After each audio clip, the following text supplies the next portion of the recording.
Salut, c'est Romain, bienvenue dans le 49e épisode du podcast Parlons Design. Et dans cet épisode, un petit peu dans la continuité du précédent, je vais te parler des Ghost Buttons. Donc les Ghost Buttons, qu'est-ce que c'est? C'est tout simplement n'importe quel bouton sans fond. Donc ça va souvent apparaître comme un bouton avec juste un contour, ou un bouton qui est seulement un texte stylisé, qui a un semi-contour, qui est à moitié rempli, ou un bouton qui est très très très transparent. Et donc ce type de bouton, on va l'appeler un ghost button, donc un bouton fantôme en français, tout simplement. Pourquoi fantôme? Parce que voilà, il est très transparent, voire il n'a pas du tout de fond, pas du tout de couleur. Et ce bouton, on pourrait dire, ok, bah, c'est un bouton comme un autre. Et pourtant, on va voir dans ce podcast que ce bouton est loin d'être banal. Ce type de bouton est loin d'être banal de par son histoire, mais surtout par rapport aux statistiques, par rapport aux résultats qu'il apporte. Et donc, on va voir ça ensemble. Déjà, comment le Ghost Button, le bouton fantôme, est apparu dans l'histoire du web? Est-ce que ça a été depuis le début? Et je vais directement te répondre non, absolument pas. La norme, on va dire, pour les boutons en général, depuis la naissance du web, c'est un bouton avec un fond. Ça peut être soit les boutons inspirés du réel, donc tu vois, un vrai bouton physique, donc qui aurait toujours une couleur de fond. On n'a pas trop de boutons transparents, on n'a pas trop d'objets transparents d'ailleurs, en général dans la vie quotidienne. Soit un bouton, tout simplement, comme on peut le voir sur la majorité des sites, voilà, avec une couleur de fond, un petit peu arrondie ou pas. Voilà, un bouton, ça, à la base, c'est ça. Et ça a apparu, ce type de bouton, ces ghost buttons, avec la tendance du flat design. Donc c'est une tendance voilà, qui est apparue à peu près 2012-2013, si je dis pas de conneries. Donc qui tend à éliminer tout le superflu, à simplifier, à aplatir tout simplement. On n'utilisait pas d'ombre, on utilisait des couleurs flat, donc des couleurs plates, on peut dire ça comme ça, qui faisaient pas une distinction d'épaisseur, de hauteur, etc. Et donc avec cette tendance, les Ghost Buttons ont apparu parce que c'était en effet plus simple. Une simple bordure, c'est plus léger, on va dire, qu'un bouton avec un fond. Voilà. Et le terme Ghost Buttons en lui-même, il a apparu apparemment en 2014, donc on voit que c'est un phénomène très récent, ça fait à peine 4 ans que ça existe, que ce terme est défini, et ça fait, on va dire, 6-7 ans que ça a commencé à être utilisé. Et comment ça se fait que ce Ghost Button a apparu et il est désormais plutôt pas mal utilisé? C'est qu'on a tendance aujourd'hui à utiliser de grandes images, de par la possibilité d'accès facile à de belles qualités photos, mais également les connexions internet qui augmentent et donc qui permettent aux utilisateurs de pouvoir télécharger des photos quand ils accèdent à un site, enfin de les télécharger, c'est-à-dire quand on accède au site, l'utilisateur peut récupérer les photos qui vont s'afficher sur le site sans attendre plusieurs minutes. Et donc là, dans ce cadre-là, un Ghost Button va éviter de cacher du contenu de l'image, et donc va être plutôt sympa niveau rendu visuel. Également, comme on l'a dit tout à l'heure, niveau simplicité, un Ghost Button, c'est moins d'encombrement visuel, on va dire, ça rajoute plus de vide, entre guillemets, plus de liberté, et donc c'est pour ça que c'est pas mal utilisé. Et enfin, dans l'idée luxe, délicatesse, un bouton avec une légère bordure ou un bouton plus discret, ça fera toujours un effet beaucoup plus raffiné, qui convient donc mieux à cet esprit luxe délicatesse sur certains produits, sur certains sites, sur certaines applications. Et donc voilà comment en quelques années les boutons fantômes sont devenus un élément régulier que l'on retrouve vachement souvent quand même sur le web. Cependant, ce n'est absolument pas un élément anodin. Et ça, c'est très important. On va le découper en 4 parties: la visibilité, le contraste, l'engagement et enfin la consistance. Et je vous ai préparé quelques stats que j'ai trouvées un petit peu partout sur internet à ce propos pour vous montrer que vraiment, faut faire gaffe. Donc déjà niveau visibilité, un Ghost Button, un bouton fantôme, est beaucoup moins visible qu'un bouton classique. D'après le site Conversion Excel, qui a fait plusieurs tests, donc il a fait des pages différentes avec Ghost Button ou pas Ghost Button, et sur un des tests, une bannière avec un bouton classique et l'autre avec un Ghost Button, le Ghost Button a fait en moyenne 20% de clics en moins. C'est-à-dire que 20% d'utilisateurs en moins n'ont pas cliqué sur la bannière. S'ils ont fait un test sans utilisateur sur le bouton normal et sans sur le bouton Ghost Button, voilà, je m'y perds avec tout ça. Il y aurait eu par exemple 20 clics sur le bouton normal et seulement 16 sur le Ghost Button. Donc voilà, c'est déjà une perte de conversion énorme.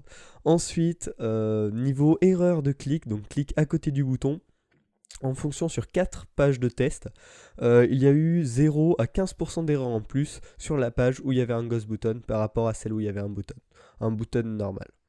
Et enfin, la dernière statistique, c'est qu'entre le moment où la personne a vu le bandeau, enfin a vu la page et a cliqué sur le bouton, avec un bouton normal, ça a été plus rapide la navigation qu'avec un Ghost Button. En effet, 0,3 à 1,3 secondes de plus de temps passé sur la page avec un Ghost Button qu'avec un bouton normal. Voilà, rien que ça, rien que pour la visibilité, on y perd énormément avec un bouton fantôme. Ensuite, niveau contraste, une étude du Nielsen-Norman Group, donc vachement connue, si vous ne connaissez pas, il y a plein d'études super intéressantes, mais ça m'étonnerait que vous n'en ayez jamais entendu parler. Ils ont fait des tests et ils se sont aperçus qu'il y avait plus 22% de temps passé sur une page lorsqu'il y avait des boutons peu visibles. Donc les Ghost Buttons font bien évidemment partie de cette catégorie de boutons peu visibles. On pourrait se dire, bah c'est nickel, c'est une très bonne statistique, ça augmente le temps passé. Mais c'est du temps surtout perdu dans l'analyse de la page, dans la navigation, car c'est moins lisible, du coup moins compréhensible à cause de la perte de contraste, justement le bouton ressort moins, et donc les utilisateurs perdent plus de temps sur cette page à chercher leur chemin, entre guillemets. Ensuite, niveau engagement, cette fois-ci on passe à un test effectué par Google entre deux pages qu'ils avaient fait pour je ne sais plus quelle raison. Et donc, il y avait un bouton de conversion, on va dire, de conversion du visiteur en client qui était en bas de la page. Et ils ont fait un test avec un bouton rempli et avec un bouton Ghost Button, donc un bouton juste avec une bordure. Et donc, ils ont détecté une conversion de plus 7% avec le bouton rempli par rapport au Ghost Button. Donc c'est encore une fois une preuve que niveau engagement, le Ghost Button est moins bon. Et enfin, niveau consistance, on a parlé des conventions dans l'épisode 48 de Parlons Design, et là ça casse vraiment une convention bien ancrée dans l'histoire du web, bien pratique et dont la plupart des utilisateurs sont vraiment accrochés, habitués à ceci. Et donc ça cause vraiment ce problème que les utilisateurs peu habitués au web, qui ne le parcourent pas régulièrement, risquent d'être beaucoup plus perdus sur vos interfaces qui utilisent des Ghost Buttons.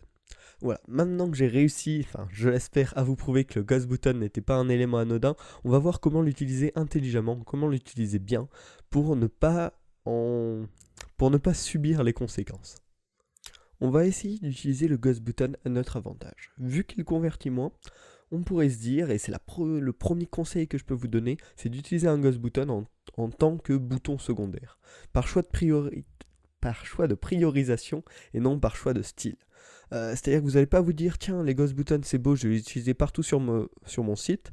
Vous allez utiliser un bouton classique pour les actions primaires, les actions principales, et les actions qui sont plus secondaires, qui sont moins utiles, que vous voulez qu'elles soient moins visibles, moins utilisées. C'est vraiment en cas de pépin, ou voilà, vraiment les boutons secondaires, vous allez mettre un Ghost Button.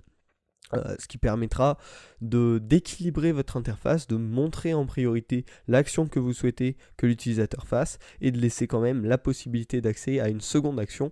Mais niveau hiérarchie, entre le bouton normal et le Ghost Button fera office de bouton secondaire car il attirera moins l'attention que le bouton normal. Donc voilà, vraiment ça je vous le conseille à fond. Si vous utilisez des Ghost Buttons, utilisez-les intelligemment de manière à gérer la hiérarchie en fait de votre site. Ensuite, si vous décidez d'utiliser un Ghost Button, faites toujours attention à l'image qui se présente derrière le bouton fantôme. Vérifiez le contraste, vérifiez que la couleur de l'image ne va pas trop se rapprocher de la couleur du Ghost Button au cas où il pourrait carrément devenir invisible aux yeux des utilisateurs. Ça arrive régulièrement, donc faut y faire gaffe. Enfin, le troisième conseil que je peux te donner, c'est de customiser ton Ghost Button et de le tester auprès d'autres utilisateurs pour voir s'ils le perçoivent bien comme un bouton et non pas comme un texte classique ou comme un lien mais pas très important. Voilà, vérifie vraiment que les utilisateurs comprennent que ce que tu as designé comme un bouton original ou je ne sais quoi, leur fait bien penser à un bouton et ils comprennent directement que c'est un bouton. Voilà, ça peut être aussi un souci en voulant faire un bouton trop original, un bouton trop différent, c'est que les utilisateurs ne comprennent même pas que c'est un bouton. Enfin, le quatrième conseil, la rétrospective que je te propose, c'est de revenir sur tes projets passés et d'analyser l'utilisation que tu as faite des Ghost Buttons, si tu en as fait bien évidemment. Ensuite, tu vois si c'était un bon choix ou un mauvais choix. Et si tu penses que ça pourrait être mieux, qu'en effet les Ghost Buttons n'étaient peut-être pas adaptés, fais un petit test AB, transforme ces Ghost Buttons en boutons normal, suis les stats et vois s'il y a vraiment un changement. Ensuite, je serais très heureux que tu le partages avec moi. Donc tu peux me le partager sur Twitter, @romainp_design. Le lien est dans la description de toute façon. Ou dans les commentaires une fois que ça a fait ses tests. Ça nous permettra de voir si les quelques statistiques que j'ai pu te sortir se répercutent, on va dire, sur ton site. Est-ce que tes résultats sont semblables? Et donc voilà, intelligemment, la meilleure chose à faire quand on s'aperçoit d'un souci, c'est de faire un test AB et de voir si ça y change quelque chose ou pas. Voilà. Enfin, en petite conclusion de ce podcast, ce que j'avais envie de te dire, c'est finalement ne suis pas les tendances pour suivre les tendances. Suis les tendances intelligemment, réfléchis aux conséquences euh, que, qui sont imposées par les choix de cette tendance. Tu vois, le Ghost Button, c'est arrivé un peu avec la tendance flat design. Plein de monde s'est mis à l'utiliser, hein. Moi j'en fais partie, je ne me sors pas de ce lot. Et puis en y réfléchissant, on s'aperçoit que c'est pas le top. Donc voilà, les prochaines tendances qui vont arriver, ce que je te conseille de faire et ce que je vais essayer de faire également, c'est de les décortiquer intelligemment, d'y réfléchir, voire de faire des tests AB si j'en ai l'occasion. Pour tout simplement améliorer mes conversions et ne pas mettre le style devant l'usabilité, devant les objectifs. Voilà, j'espère que ce podcast t'a plu. On se retrouvera la semaine prochaine pour un nouvel épisode normalement. Et puis je te souhaite voilà, un bon design, tu peux t'abonner, tu peux partager le podcast avec tes amis, ça serait génial pour continuer à agrandir la communauté de Parlons Design. Et puis bon, je te tiens pas plus longtemps, on se retrouve la semaine prochaine pour un nouvel épisode.